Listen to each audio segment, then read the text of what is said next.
这是长安夏日流行之美食，名曰槐叶冷桃，快尝尝。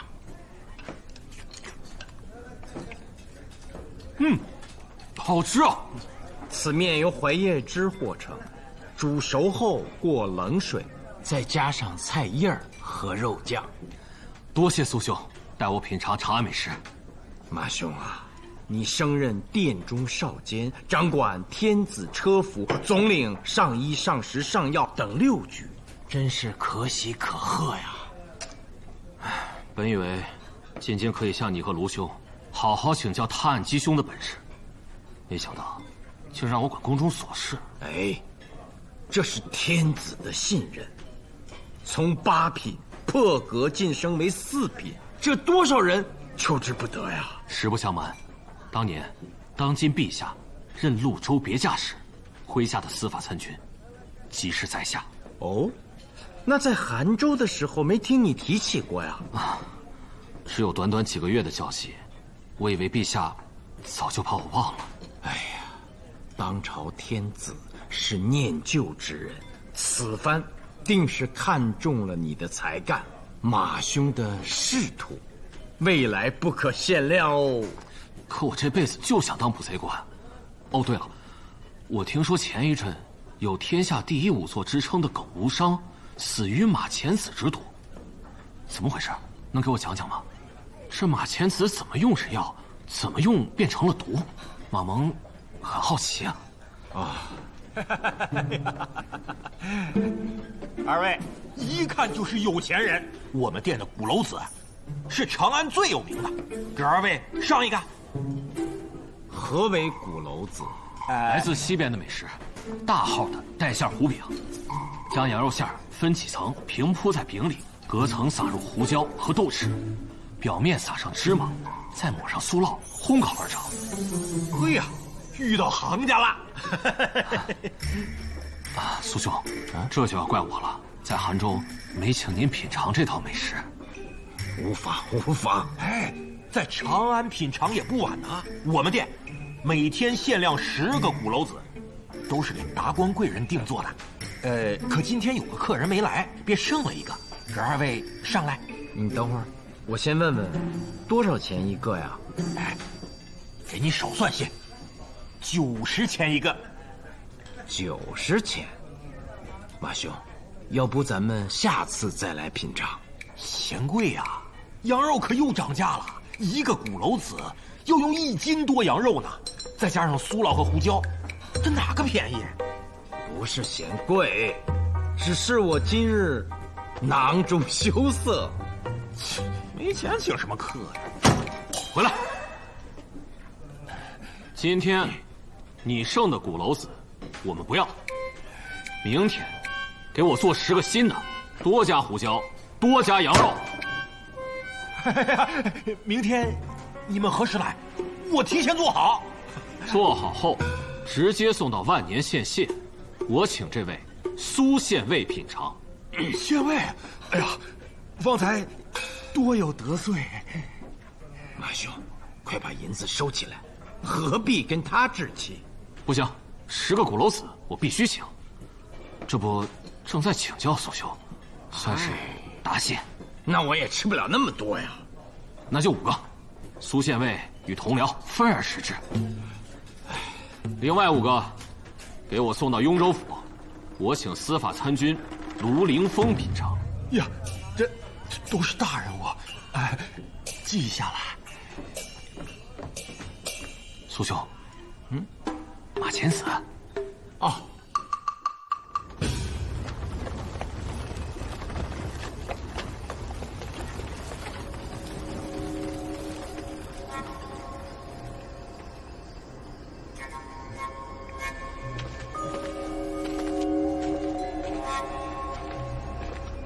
饿了吧？你在问我？对。可我不认识你啊。我认得你便好。这个，我请你吃。啊，是羊肉的香味儿，还有酥酪之香。不会是鼓楼子吧？还真是见过世面。拿去。还真是鼓楼子。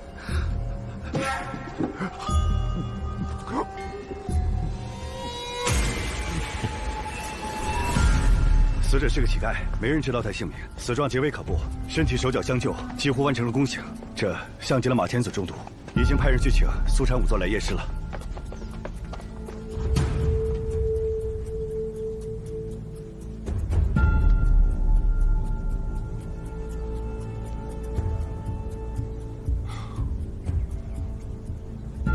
这是什么？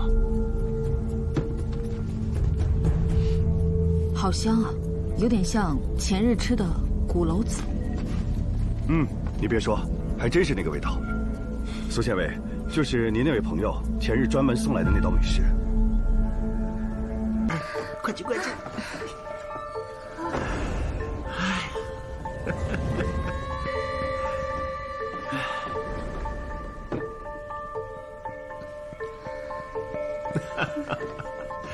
美人儿，别着急嘛。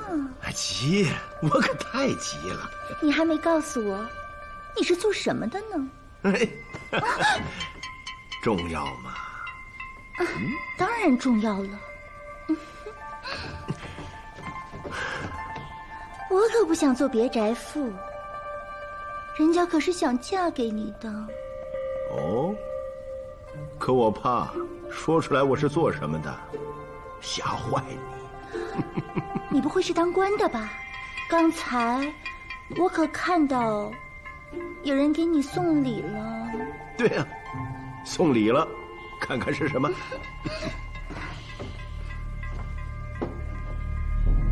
哟，鼓楼子，这可是长安最近最时兴的美食了。来，羊肉啊，我从小就吃不得羊肉。那算你没口福喽。香，好香啊！别客气，多吃点东西，待会儿啊，床榻之上要有力气。讨厌！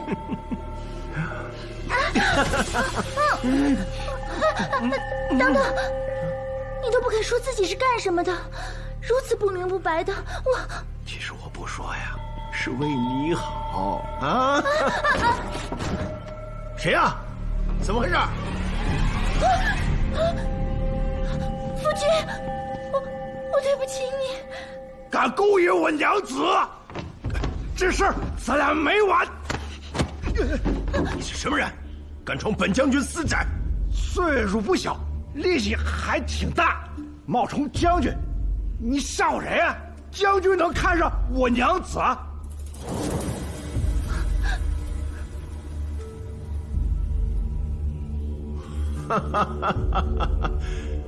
讹到本将军头上来了，你们真是不知道我是谁。管你是谁，走，跟我见官去。当然，不见官也行，也得出500钱。什么？500钱？哦不，600钱。哎，滚一边去！瞧你这点出息！1万钱。1万钱是吧？好，本将军今天就砍你们1万刀。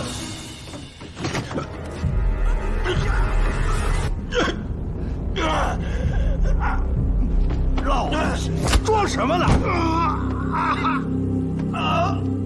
你下手没个轻重，他要是死了，我们找谁要钱去？没使劲儿啊！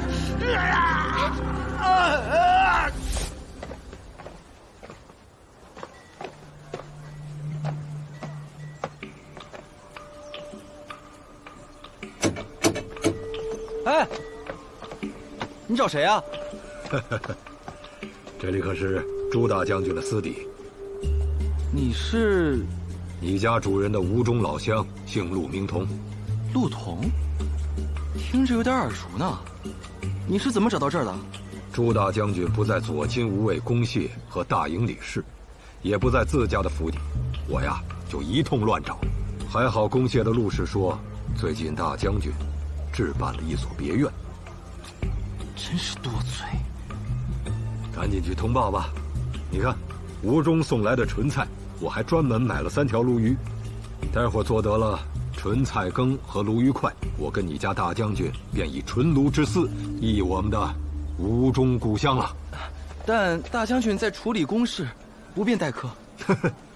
朱灵好兴致啊，在别院处理公事。嗯，哼，哎，你不能进去，真的，你真的不能进去，你真的不能进。混账！我乃右金吾卫大将军，都说左右金吾卫不和，今天我带着鱼来，就是跟朱大将军叙同乡情谊。你要是再阻拦，一巴掌扇得你满地找牙。在哪个房间？哼！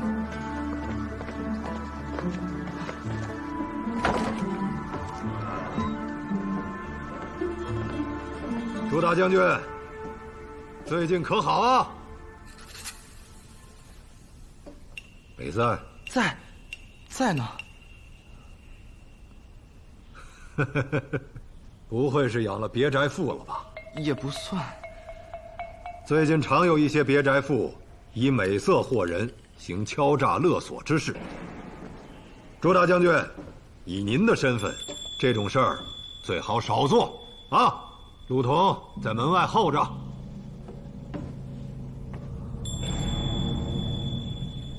朱灵，主人，是您的同乡右金吾卫大将军，小的实在没拦住。朱灵，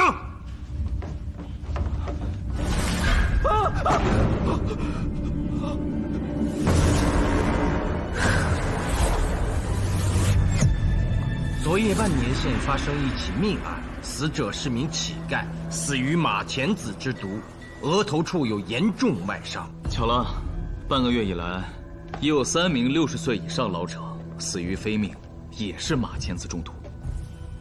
哦，死者都在长安县境内。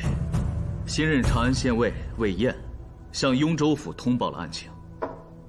他们在查，我也在查，已经发现了嫌疑人。昨夜我派老贾一直在跟着，也许是他马虎，或是嫌疑人太过狡猾，甩开了老贾，逃到了万年县作案。之前的3位死者都是马钱子中毒，可是都没有外伤啊。是的，我想这次应该是死者在中毒未深之际试图反抗，故而遭到凶手击打，才留下的外伤。有这种可能。陆太君，陆太君，不好了，出大事了！薛期长，莫急，慢慢说。左金吾卫大将军朱灵在私邸中被害，凶手怀疑是右金吾卫大将军陆同。什么？左右金吾卫都得到了消息，一场血战恐不可避免。哎，罗凌风，你可不能冲动啊！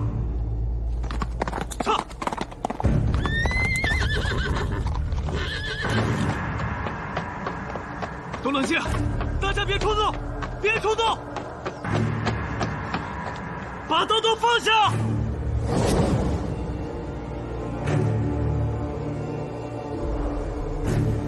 右金吾卫，退后10步。中郎将，大将军还在里面呢。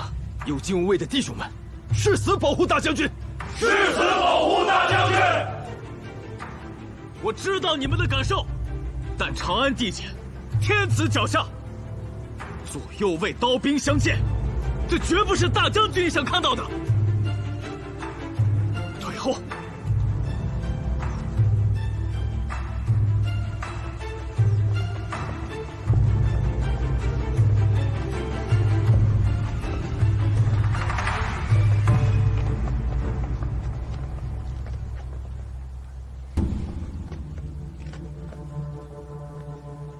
左金吾卫的兄弟们，也请退后10步。凭什么听你的？朱大将军遇害，我们要杀了陆统，给大将军报仇。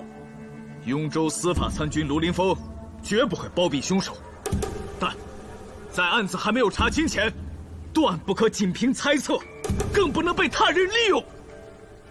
先请退后。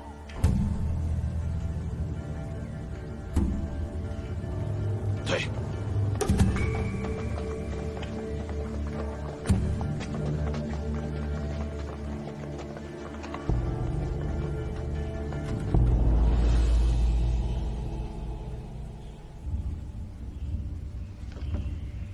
县尉，验尸已完毕，验尸所得已记录在案。尸盒、尚未吃完的古篓子等可疑之物，均已收集完毕。知晓了。你们先都出去吧。是。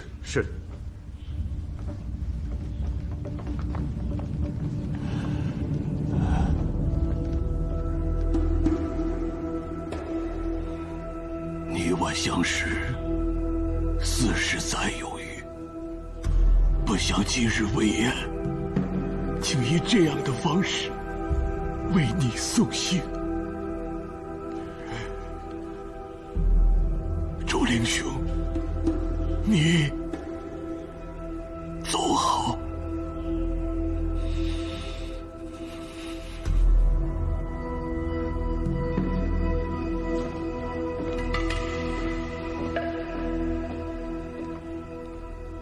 把朱灵的尸体先运回宫县。是，来人！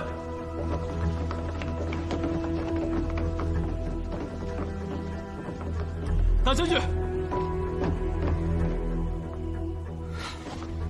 大将军，你没事吧？我可以走了吗？陆大将军，是你和朱家仆人最先发现的命案，所以请陆大将军屈尊，随魏某回一趟长安县县。你说什么？我说的不清楚吗？魏延，难怪你年过60旬，还是一个县尉。县尉怎么了？查案缉凶是朝廷赋予我的责任。可我已经解释过了，我仅仅是造访同乡，有仆人作证。仆人去买吃食，回来时你已经在门口。之前发生了什么？谁来作证？谁又知道你不是从这里出去的？看见仆人回来，你假装叩门呢？你少在我面前趾高气扬！我做3品官的时候，你陆统不过是金吾卫的一个小校尉。嘿，魏县尉，门外聚集了许多左右金吾卫的将士，此时带大将军去攻协问话，明显不合时宜。罗三军，这里是长安县，魏某身为长安县尉，怎么查案，用不着别人来教。今日我需带陆统到长安县问话，这才符合规制。不管门外有千军万马，还是有说情之人，我都得这么办，哪怕是陛下来了，亦如此。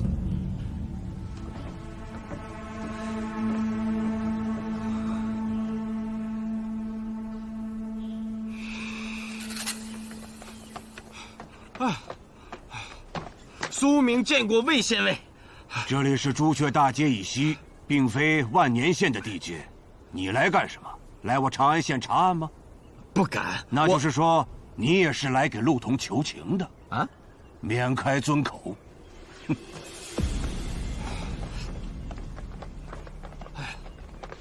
见过大将军。怎么回事啊？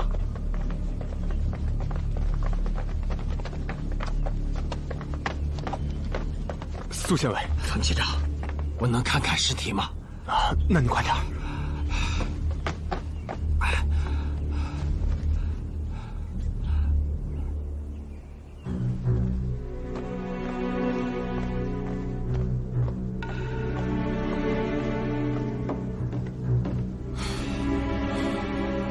怎么着？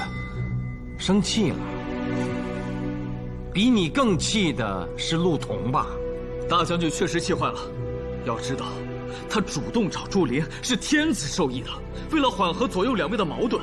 大将军确实委曲求全，却被疑为凶手，还被押到了宫廨问话。这要传了出去，金无畏的名声岂不是一落千丈了？哎呀，这些我都想到了。但那魏燕资历颇深，高宗时就是太子弘身边的属官，后来啊，一直做到了御史大夫，因为站错了队，才在为庶人之乱平息后被直接贬为奉天尉，这不最近才转长安尉，故他是不会给大将军面子的，更别提你卢凌风了。哎，你不是说之前那3起老者被杀案已有嫌疑人了吗？那何时抓捕啊？本想有了确实的证据再抓人，现在看来，只能提前动手。钱带了吗？货呢？30块金饼，我要先看看。我要先验货。好。哎呀，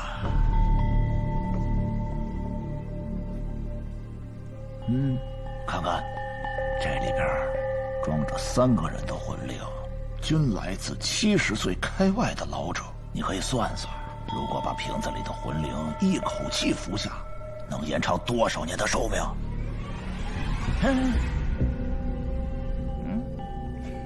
我怎么信你？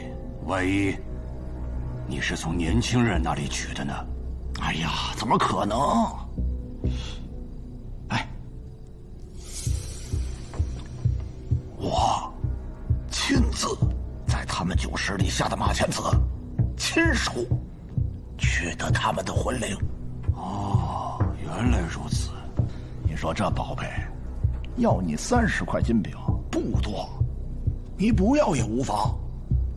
会试的人想买的多了。如此说来，你这个价钱定的还算是公道，是吧？左博士，你知道我是谁？我，哎呀，哎呀，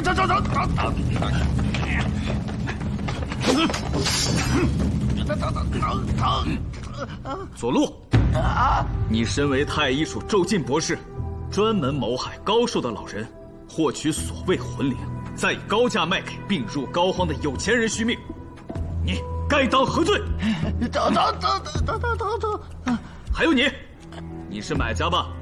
需一同回宫廨问话。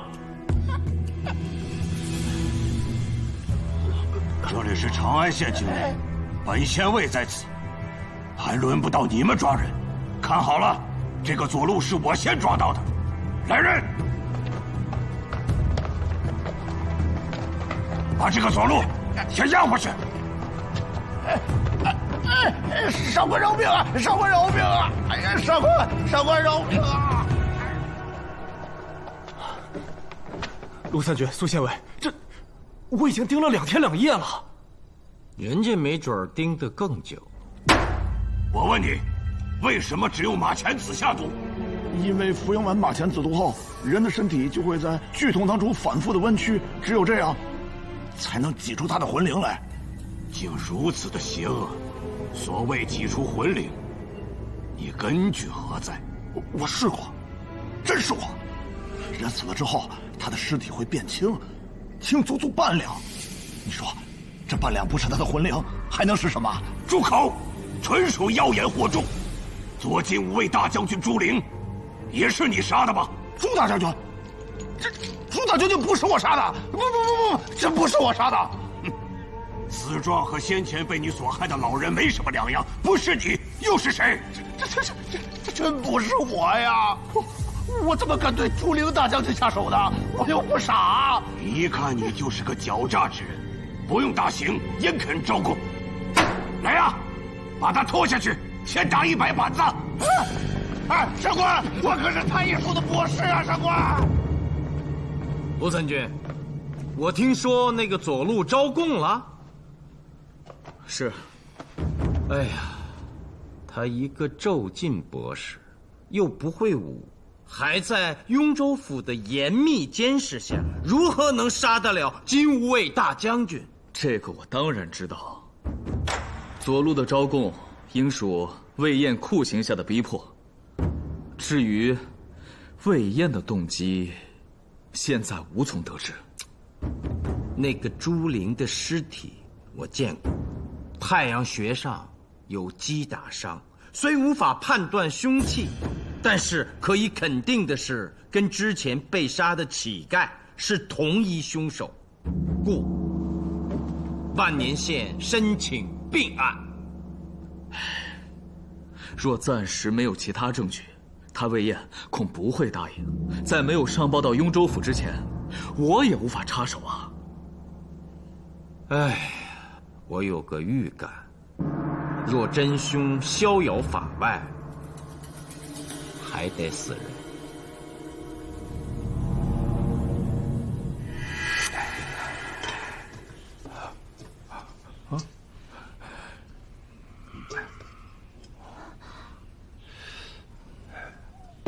这件你们要卖多少钱呢？掌柜的看着给就行，我们不谈。那就5000钱吧。啊，5000钱，好啊。好，那就这个价了。等等，我看这几样东西至少值5万钱呢，不如卖给我吧。哎，你这个人怎么跑我店里来抢买卖？他们带来的东西到底值5000钱还是5万钱，自己心里都没数，不是贼又是什么？你收了，便是替他们销赃。拿着你们的赃物，万年县县走一趟。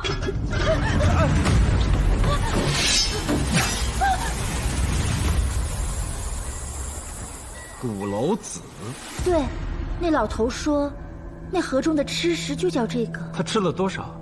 半个，然后他就猴急的把我往屋里拽。这个老色鬼，贱的要死！我和娘子吓坏了，我们只要钱，从来没要过命啊！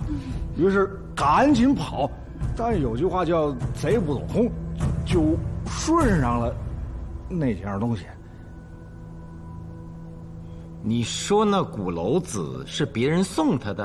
啊，对，我是前一天在平康坊见那老头出手阔绰，就故意在他眼前晃悠，然后就约了第2天去他的宅子。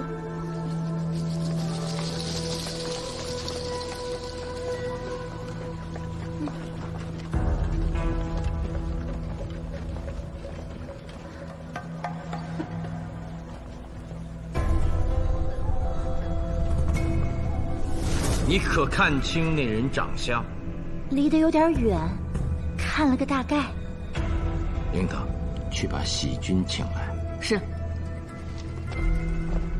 先色诱，继而敲诈，这可是重罪。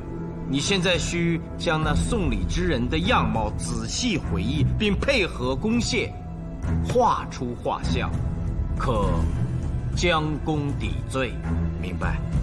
说来奇怪，虽离得远，他却能记得眼神，只是面部表情毫无印象。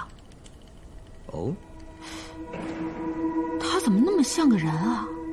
我们在杭州时候遇到的那个马蒙马参军哦，我画的时候也有这种错觉，可能是前段时间吃了人家请的鼓楼子。哎呀，就怕不是错觉。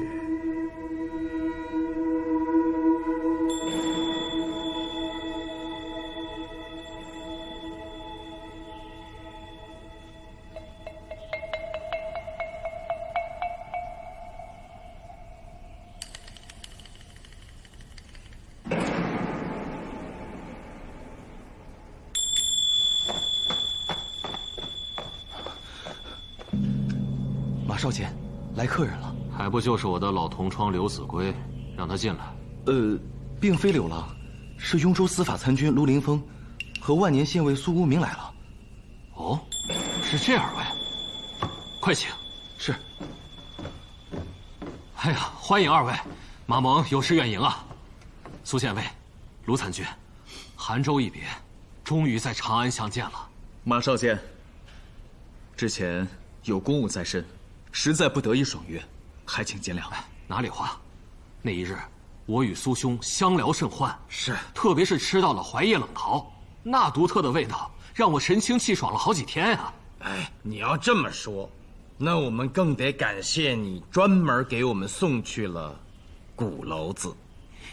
那日之后，我也常去一味食肆，就是为了那鼓楼子。快，二位仁兄，屋里请。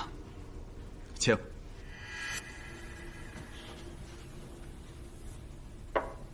嚯，马兄在读《春秋》啊？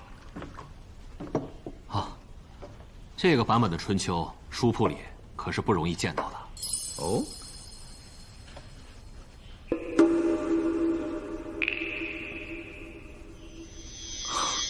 是杜元凯所著《春秋》，那自是难得一见。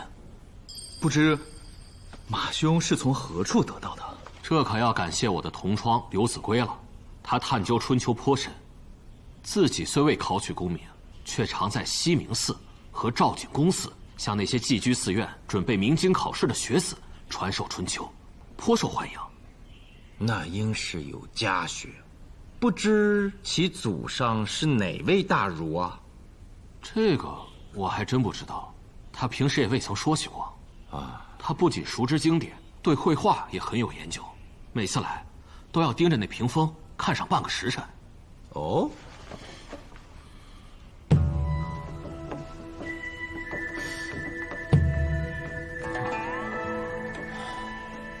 这是何人所画？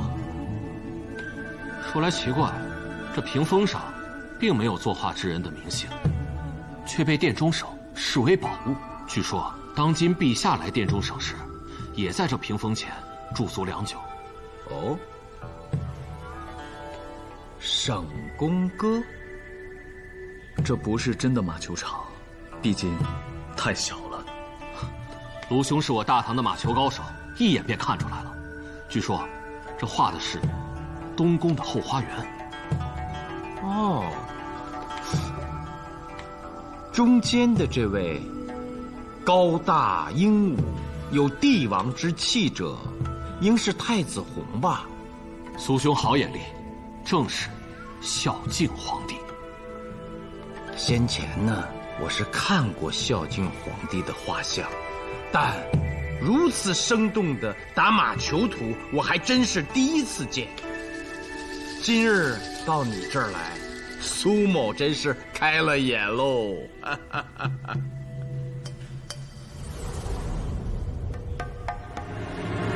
马蒙谈笑间皆是坦荡，像凶手吗？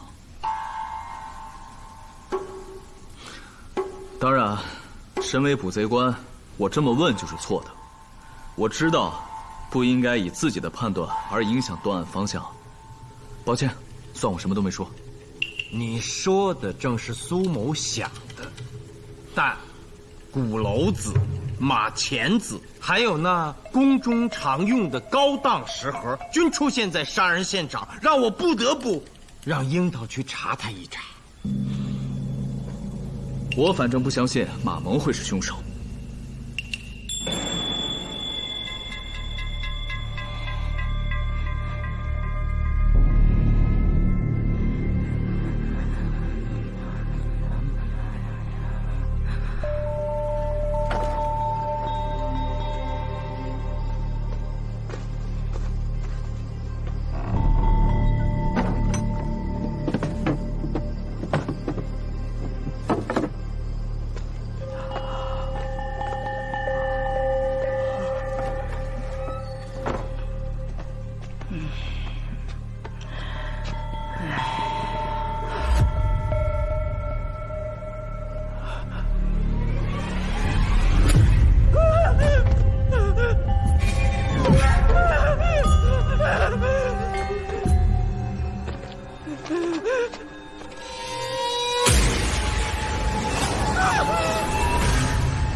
郑少卿，我来帮你。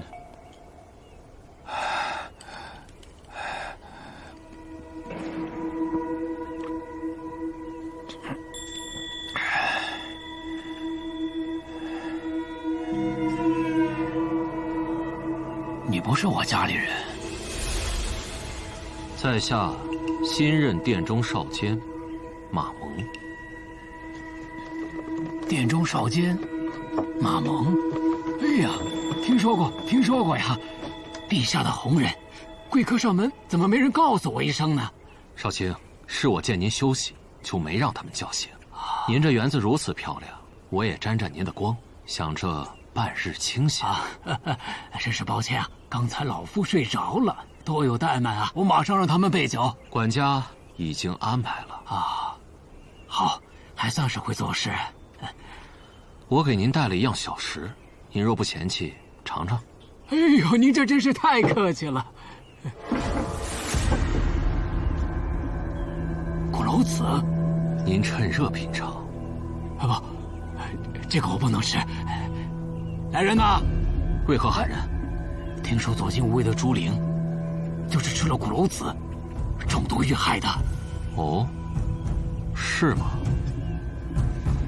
你不吃，我吃。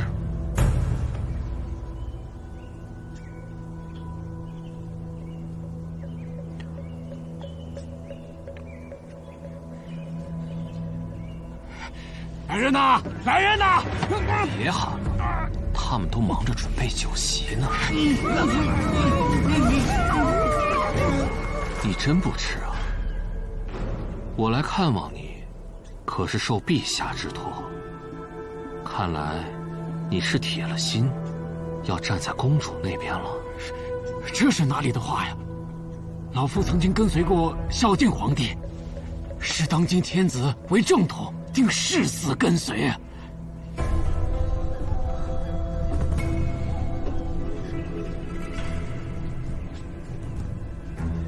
那这鼓楼子还不敢吃？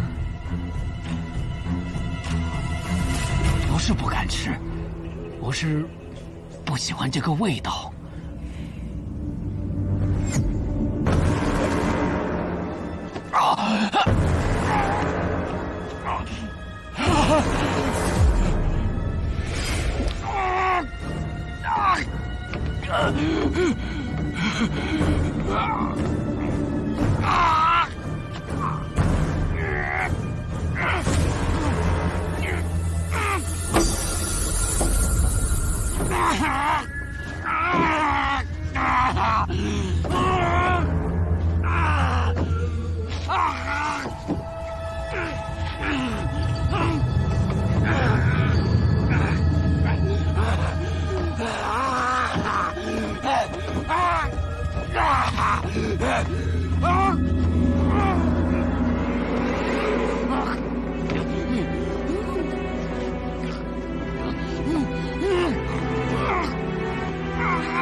勤务做了吗？速产仵作已在路上。将这鼓楼子、食盒、茶杯、茶壶带回宫廨。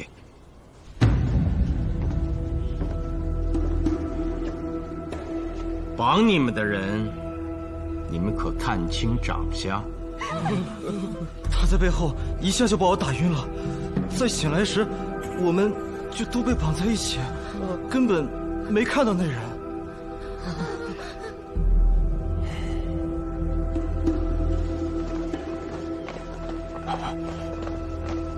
苏县尉，魏县尉，少卿人呢？郑重他丧命何处？这是你万年县的地界，我不是来查案的。郑重是我多年的好友，我来就是想送送他。如此，随我来。少卿，郑重，何人如此凶残，相继害了朱灵和你的性命？您跟朱大将军郑少卿是故交，40年前，我们同在东宫效力。莫非是跟随太子弘？对，我们都是孝敬皇帝身边最信任的人。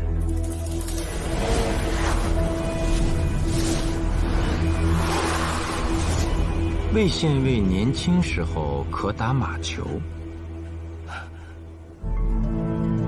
你怎么知道？你们常跟随太子弘在东宫练球。对，那是魏延此生最快活的时光。郑州兄弟，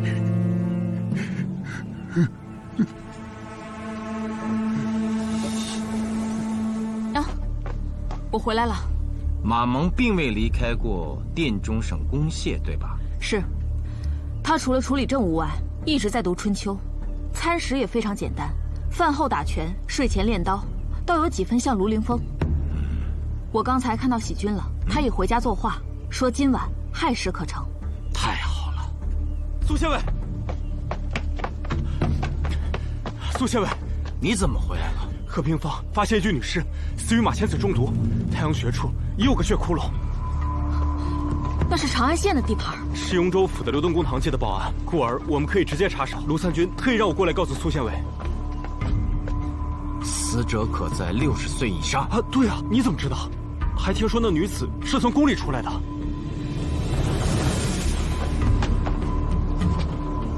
方正已证实，死者叫薄翠，曾为东宫侍女，已出宫多年，一直寡居于此。仵作苏禅也来过了，他推测死亡时间应于昨夜亥末子初时分。这头上的伤口是什么凶器造成的，还未确定。刘凌风，你看看这伤口，凶器有没有可能是马球杖啊？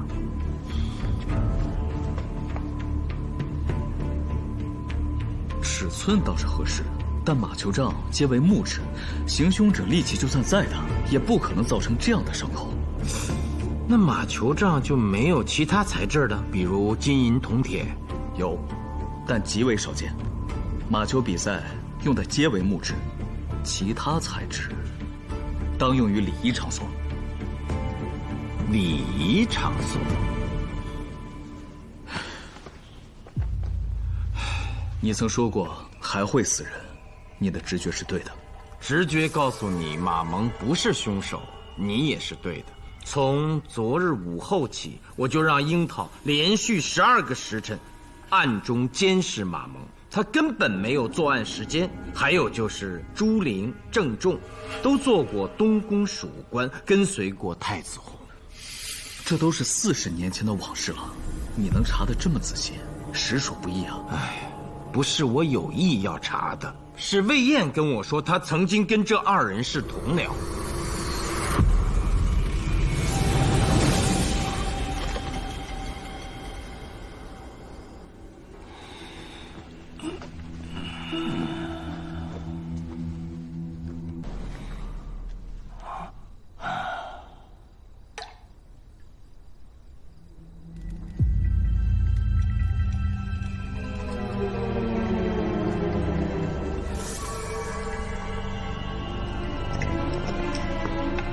何人？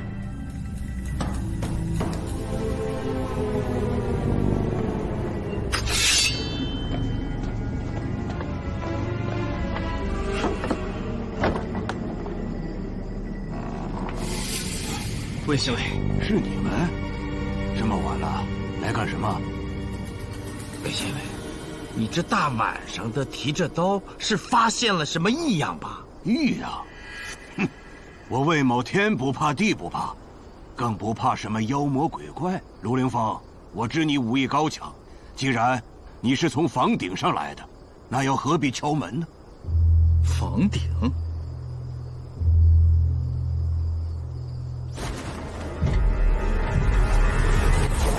何人？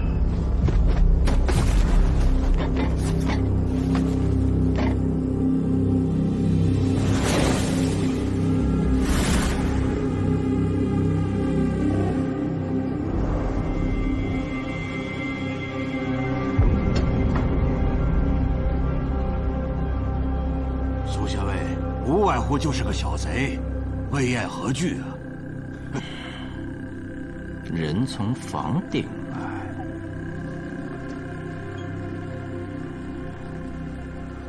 哎，等一等，请把茶杯放回原处。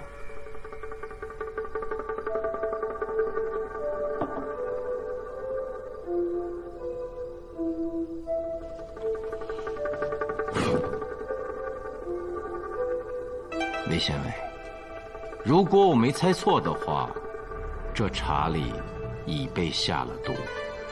什么？您看，毒液从房顶落下，正好落入这杯茶中。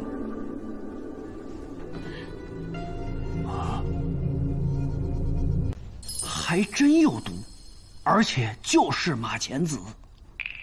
啊，这位是我和卢参军的朋友，废机师药王弟子。药王弟子当然不会骗人，如此魏延，谢过三位救命之恩。不必客气，先去看看画吧。早就听说有这么一幅画，却不得一见，没想到竟如此惟妙惟肖。这是我根据记忆临摹而成的，时间太短，画得不好，让魏县尉见笑了。不，画得很好。你们看，这个是孝敬皇帝，这个就是我当时是旧木署的署令。那这位军官就是朱灵了？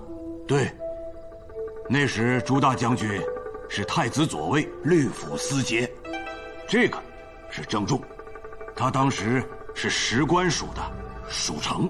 那其他人呢？哦，这个是个宫女，由于她的手劲儿很大，孝敬皇帝就教她打马球。哦，你还记得她的名字吗？好像叫什么翠，薄翠。对，就是这个名字。哎，那这个人呢？他是个背身，我哪里认得出来啊？不过，在水池边篮球的这个是个小宦官，此人很机灵，孝敬皇帝叫他小喜子。几年前我在大街上见过一回，已经沦为乞丐，好像是因为偷东西被撵出宫了。魏县尉，您稍等，我去就回。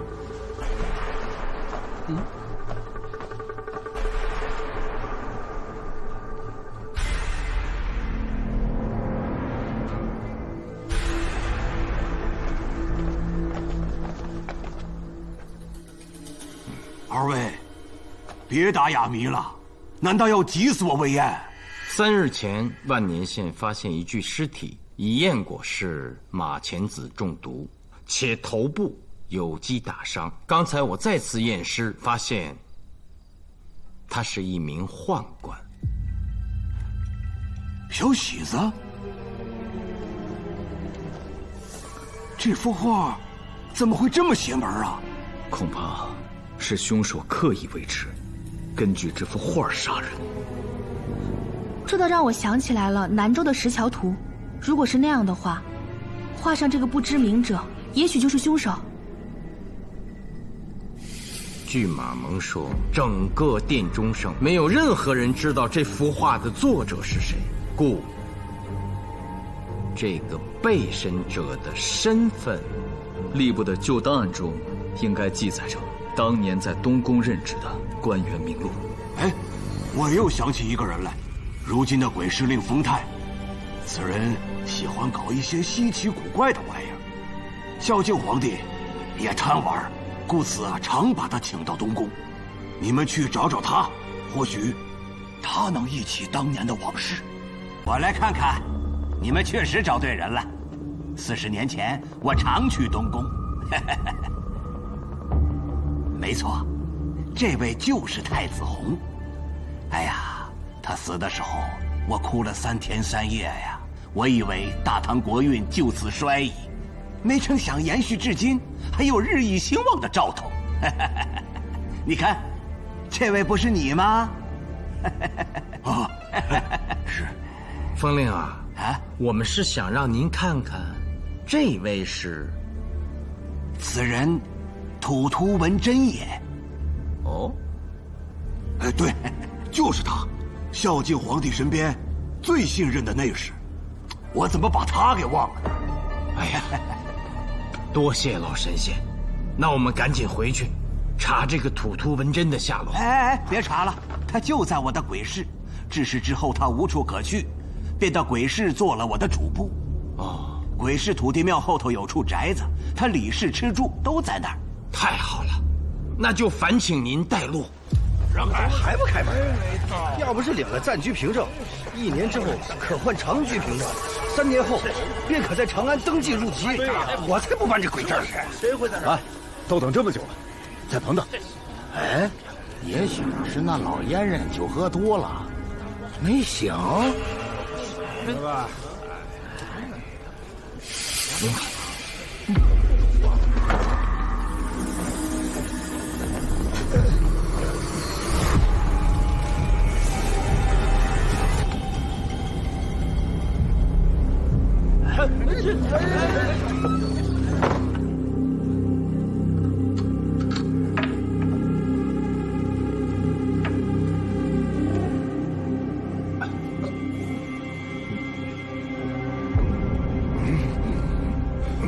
方令，封锁消息，就说吐图文真已死，公谢正在缉拿凶手。到。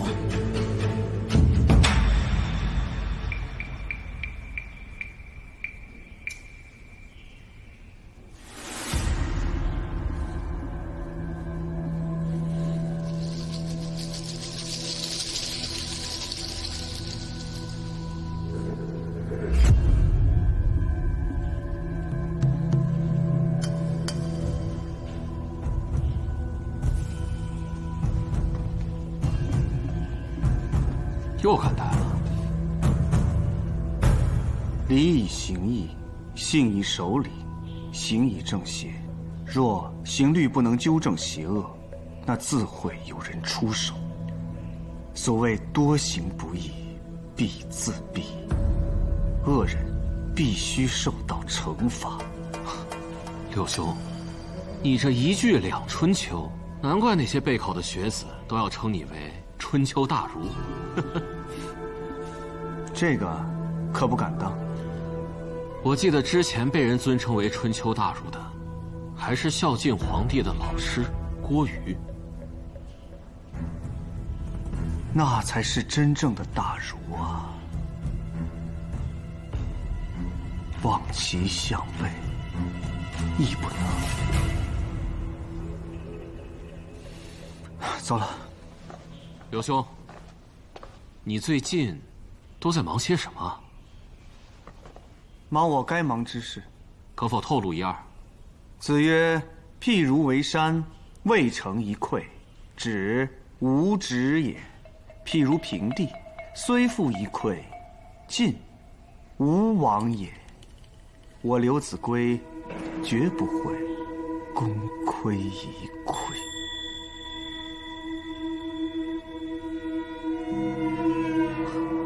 你还没说你在做什么呢，到时候你就知道了。刚才那句可不出自《春秋》，《论语·子罕篇》也。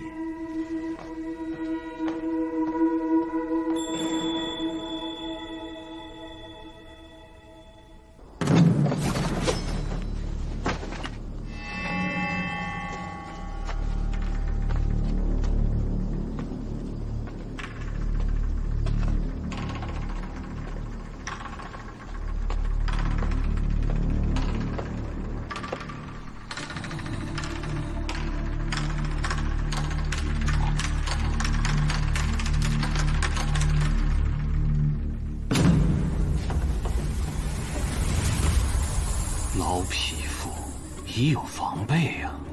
马蒙，殿中少监，知道是陛下身边的人就好。我来要你的命，便是陛下催你的命。这是陛下赐你的。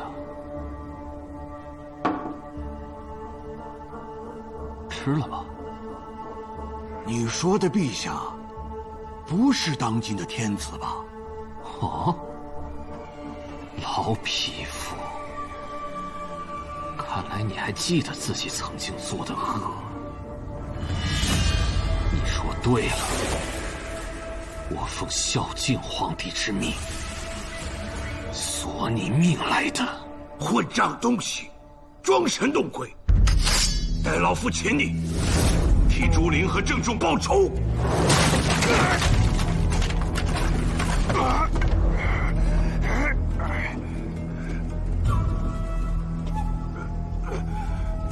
老东西，你还想报仇？魏县尉，歇会儿。雍州府暗探楚英桃前来擒贼。女子，我不和你动手，你也别来送死。还不知送死的是谁？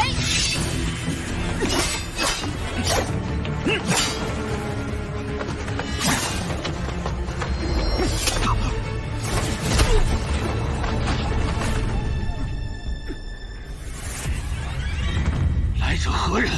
雍州司法参军卢林峰，还不束手就擒？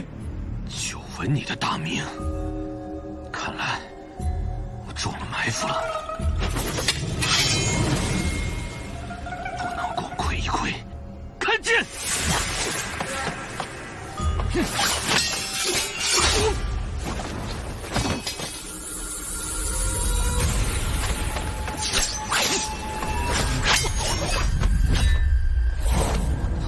在我面前使暗器，樱桃不可！此人涉及多起命案，需三司会审，录口供。想审我，做梦！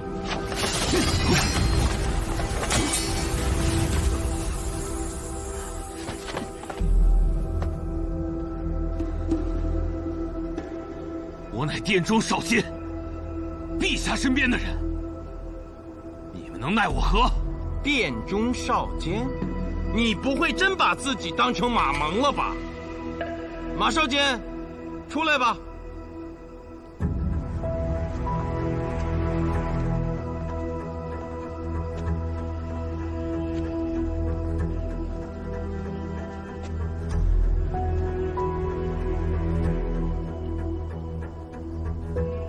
你是怎么变成我的样子的？如果我没猜错，这是一种极为轻薄的面具，模型需要在真人脸上拓取。马少监，你得仔细回忆回忆，何人有这种机会？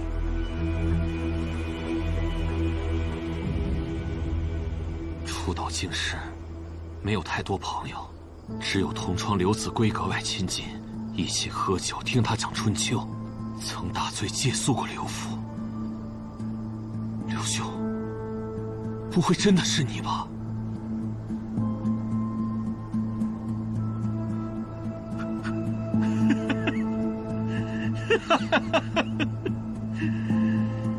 你个马蒙，出身低微，资质平庸，却有机会当上殿中少监，而我名儒之后，熟读春秋，却得不到赏识。只怪当今天子昏庸，若是孝敬皇帝在世，我宰相都当上了。刘子规，还不卸下你的伪装！我偏不，你们擒不到我，我自然不会认罪。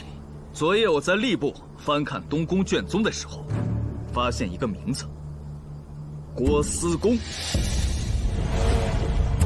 若不是孝敬皇帝突然驾崩，此人当入东宫，且会被委以重任。还有就是，鬼司令风老神仙也看了那幅《省宫歌》，并忆起了一段往事。你就是郭太傅的儿子，可会打马球？不会。那倒是有些可惜了。虽不会打马球，但学生自幼善丹青。哦，愿为殿下绘制打马球图，这倒是个好主意。等会儿雨停了，我叫上他们和我一起打马球。我倒要看看，你画的怎么样？此画定可流芳百。你如此自大，是拿自己比顾恺之了？顾长看不过画绝、才绝、痴绝而已。我比他更通经典，可倒背春秋。殿下以为10年内，我的名气不能超过他吗？那痴狂书生，我想起来了，他是大儒郭瑜的儿子。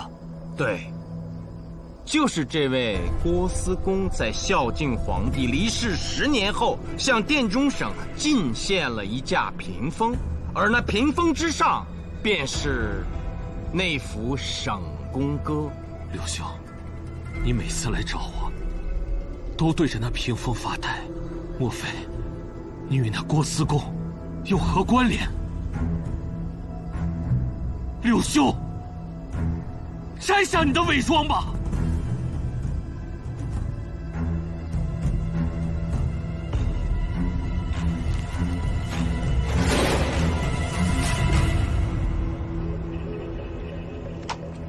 刘子贵，你为何如此？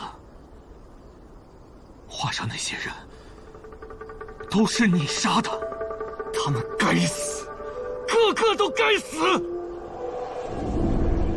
那是多年前的春天，彼时大儒郭瑜正在给孝敬皇帝讲《春秋》。太子，太子，如果殿下觉得《春秋》中商臣弑君太过残酷，臣子所不忍闻，那从明日起，我就改教殿下《礼记》。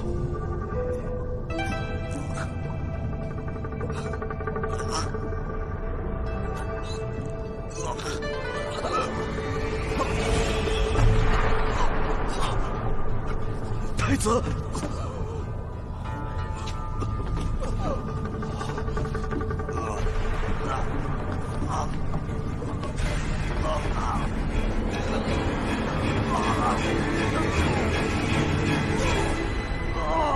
怎么还没断气？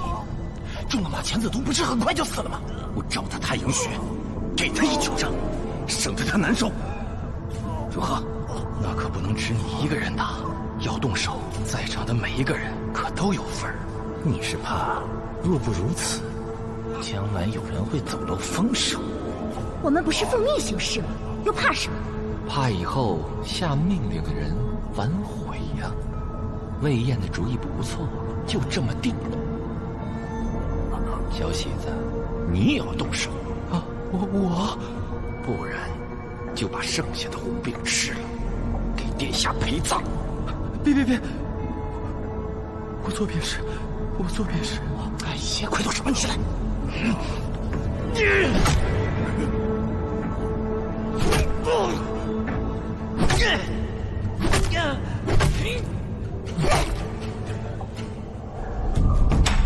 你胡说！郭瑜在造谣！造谣！魏县尉，不必如此激动。造谣者，恐怕不是郭瑜。你先听他把话说完。我的祖父，他亲眼所见，都告诉了我的父亲，并在孝敬皇帝去世后不到1年，就抑郁而亡。而我的父亲，也因孝敬皇帝的死，断了大好的仕途之路。他临死前，把那沈公哥的秘密告诉了我，并叮嘱我，要替孝敬皇帝报仇。我郭子贵便随母亲潜入长安，等待机会，直到马蒙从一个小小的韩州司法参军，一跃变成了殿中少监，4品官呐！我既羡慕他，也有点小小的嫉妒，但我更看到了复仇的机会。我以他的名义给那些人送古楼子，谁又会拒绝呢？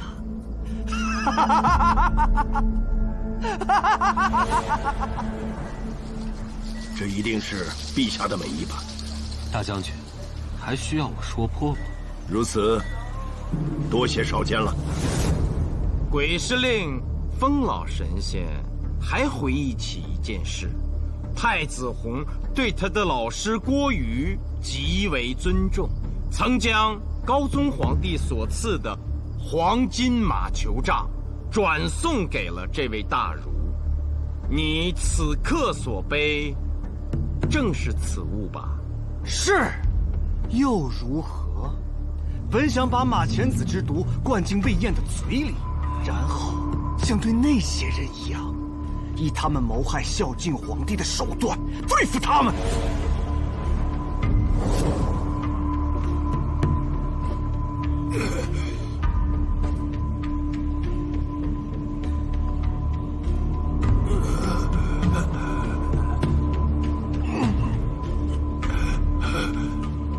马少监，为什么？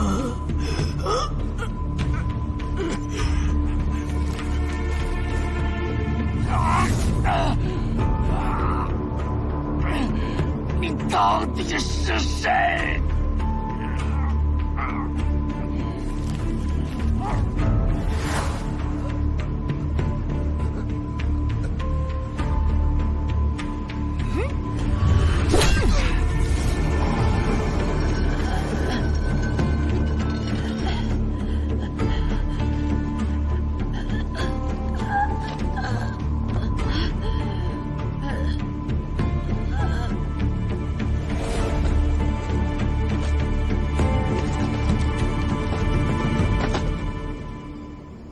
陛下所赐的金杖，没能沾上图图文真的血。老阉人虽死，但我这也算是送襄公败于洪，空留遗憾了。你别在这儿糟蹋春秋了。你可知那架画有省公歌的屏风是通过何人送进的殿中省？是我，图图文娟。你竟没死！我这条老命死不足惜呀，只可惜当年我帮你爹把屏风送进殿中省，也没治好他的疯病啊。你说什么？图图那时，你是家父的好友，就请拉我一把吧。老朽不是不肯帮忙啊，只是都道你有病，我又不知如何帮你才好啊。我新做了一幅孝敬皇帝打马球图，又名省公歌，精妙绝伦。只求图图那时帮我送进殿中省，我相信，一旦被当今圣人看到，定会被我的才华所折服。如此，我的仕途就有希望了。好吧，看在令尊的份上，老朽就答应你。按吏部所记，朝廷之所以不复录用郭嗣公，是因为他患有严重的妄想之症，特别是在郭瑜死后，便愈发的严重了。故所谓郭瑜亲眼所见太子弘被谋害之事，应是郭嗣公的妄想。不可能！我知道，有很多俗讲艺人常把太子弘之死编成故事，蛊惑百姓。在他们的胡编乱造中，天后成了幕后主谋，有的竟还说高宗皇帝的坏话，而我们这些东宫旧臣便成了帮凶。你可知，殿下死后，高宗和天后极为悲痛，不然为何追赠其为孝敬皇帝，以天子之礼葬于宫陵？我亲耳听高宗皇帝说，弘之死是社稷的损失，帝国失去了一位贤君，也少了一个马球之王啊！高宗皇帝说此话时，泪流满面之情形，老朽至今记忆犹新呐！不可能！不可能！你们无法说服我！我的父亲是这个世界上最优秀的男人。若不是太子弘被你们害死，他起码可以做到宰相。而我郭子贵，也不可能像现在这样文武双全，一身才华，却无人能看到。魏延、图图文真，你们是凶手！我奉孝敬皇帝的圣旨，要你们的命！啊！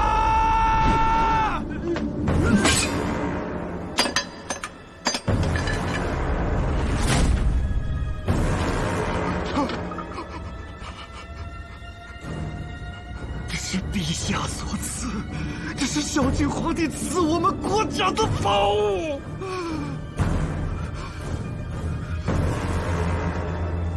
我杀了你！啊！不要住手！魏县尉，看来这个郭子规亦有疯癫之症。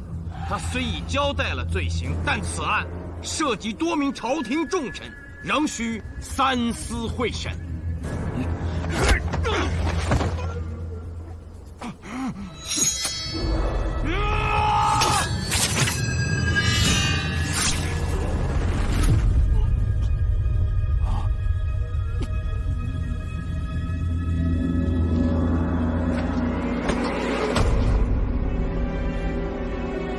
此等疯癫，也无需三思会审。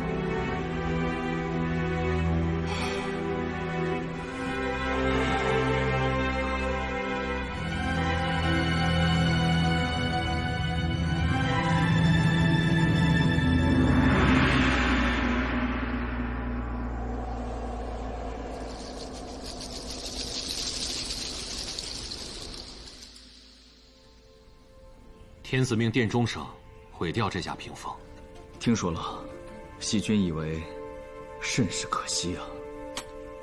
唉，若只论丹青之妙，此画不输顾恺之，毁了确实可惜。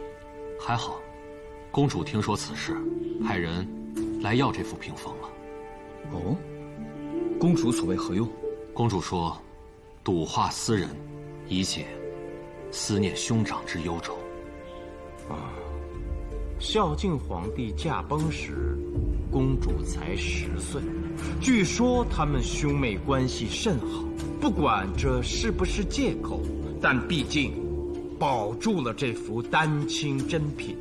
哎呀，只是不知此画是否能流传到1000年之后。1000年以后的事，谁知道呢？